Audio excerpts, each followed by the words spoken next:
Hi, and welcome to this live reading from Forever Valentine, a sequel to Professor Valentine by Diana Vale, and this is presented by Itsy Bitsy Book Bits. Diego. Last year, I fell in love with one of my university students. I'm not joking. It wasn't some random crush, nor was it terribly appropriate. She's almost half my age. She had just started her first semester at Kirk and was in my seminar classes. I also had her for one-on-one tutorials. Maybe I loved her the first time she came into my office and threw up everywhere. I found her charming, spunky, and precocious, but also incredibly easy to talk to. We connected in a way that I haven't connected with anyone in a while. Of course, many of my colleagues weren't thrilled about it. Eliza Perkins, my friend and one of my fellows, was one of the few people who were surprisingly understanding. After all, love isn't always logical. Sometimes it just comes along and it hits you. I still don't know why I felt for Cassandra. Maybe it was fate or some weird chance thing. Maybe I felt like she represented my lost youth. Or maybe we just clicked and age had nothing to do with it. Either way, as much as I kept trying to insist to her that what we were doing was inappropriate, I couldn't fight my feelings for much longer. Lord knows I tried, though. The last thing I would want would be to rob a young woman of her chance to have a genuine university experience and a relationship with a guy her own age. But Cassandra wasn't interested in that. She was, and still is, a willful and spirited young woman. Cassandra is the type of person for whom, once she sets her mind on something, be it academic or personal, she will make it happen. She's going to have such a fantastic career in the field of clinical psychology. She's one of the most incredible women I've ever met. No one else really understands our relationship, but when we're together, time stands still. We have a mutual respect and love for one another that is perhaps rare in this day and age. I wake up and turn over on my white linen bed sheets. She's still asleep, her curls scattered all over her face. As usual, I marvel over how spellbinding her beauty is. When I was her age, I probably have split water down my front attempting to talk to a girl as gorgeous as her. I reach over and plant a kiss on her forehead. A smile spreads over her face. She moved in with me a couple months ago, at least while she's at uni. During first year, we talked about it, but I wanted to make sure that she had the experience she deserved. She stayed living in her halls in Mulbreg College, going out clubbing with her friends and joining societies. She joined the debating society and took up yoga. I told her that she should live with friends, but she insisted. Cassandra is nothing, if not stubborn. I want to live with you, she said, throwing me a devilish grin. Not like I'll have to be paying any rent either.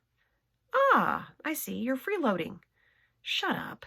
She folded her arms and then threw me another smile which sent flutters up my tummy. Come on, let's just give it a go. I'm here all the time anyway. It's true. During her first year, when she wasn't at lectures or societies or with her friends, she was at my place. I'd meet her sometimes after nights out. I think about her being out clubbing surrounded by young guys her age. She could be with anyone. Instead, she's happy being with an older chap. I have no idea how I got so lucky. I walk out of the bedroom to the bathroom and take out my razor. My beard is growing out a bit. Cassie prefers the stubble. She says it makes me look sexier, which I can't say bugs me. I take out my shaving cream and then scrutinize myself in the mirror, peering at my short black hair. Holy fucking shit. I reach near the side of my head and see a long, thin, white strand. I pluck it out, staring at it like it's a boa constrictor. My head slowly shakes from side to side. I sigh heavily, closing my eyes, and then press my foot on the silver dustbin handle and toss the hair into the bin. Okay, I'm getting older. A natural process that everyone must endure.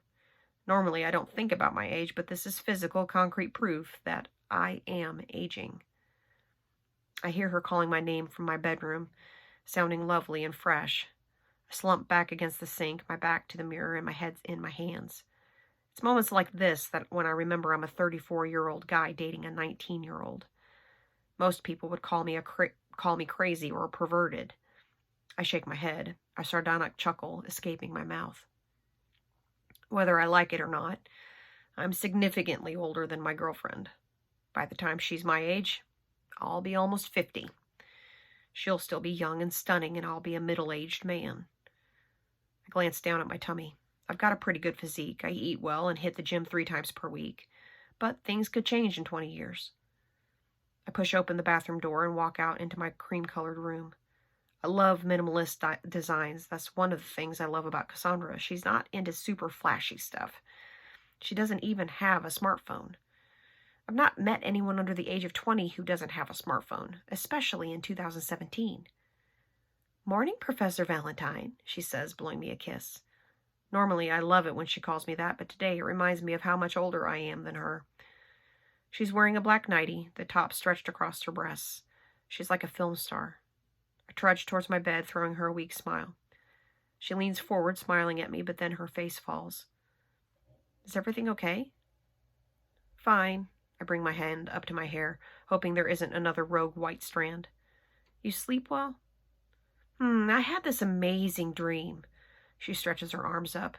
"You and I were walking through this beautiful garden, and there were roses everywhere." "That sounds nice."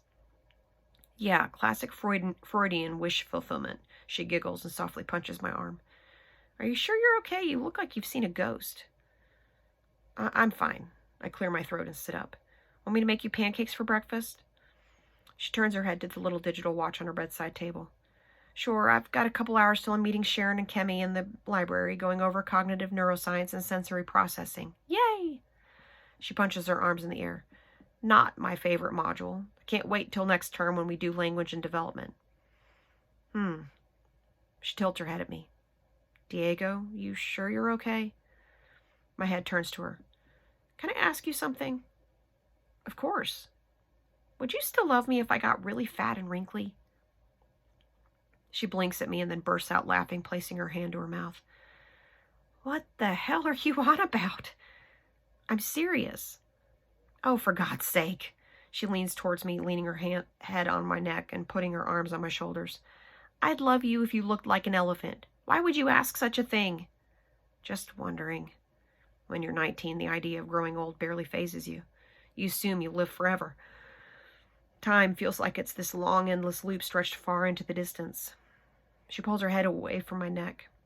"You want me to make you breakfast instead?" She plants a kiss on my cheek, sending warmth coursing through me.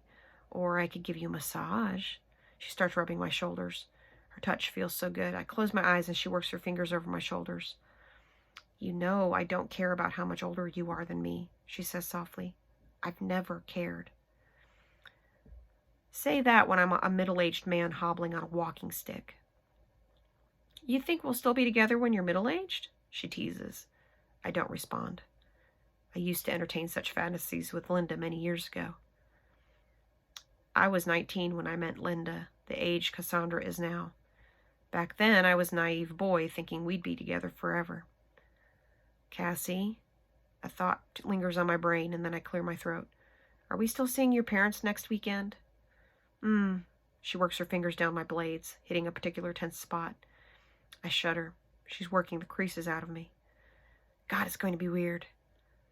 "Well, you couldn't keep this a secret forever," I say as she works along my neck. I tense up. "Ouch." "God, you need more of this," she says. "Maybe I should become a massage therapist instead of a child therapist." "You've still got plenty of time to decide." Time, that all-elusive syllable. My mother used to say that time waits for nobody. I get a little ache in my chest thinking about her. I wonder what she'd have said if I told her I was dating a teenager. My brothers think I'm nuts. I met up with them for drinks in the summer. Alonzo's eyebrows shot up his forehead when I told him. He kept telling me that Linda and I should try and work things out. My younger brother got married a few years ago and seems to think that marital problems can be solved by simply sitting together and chatting things out.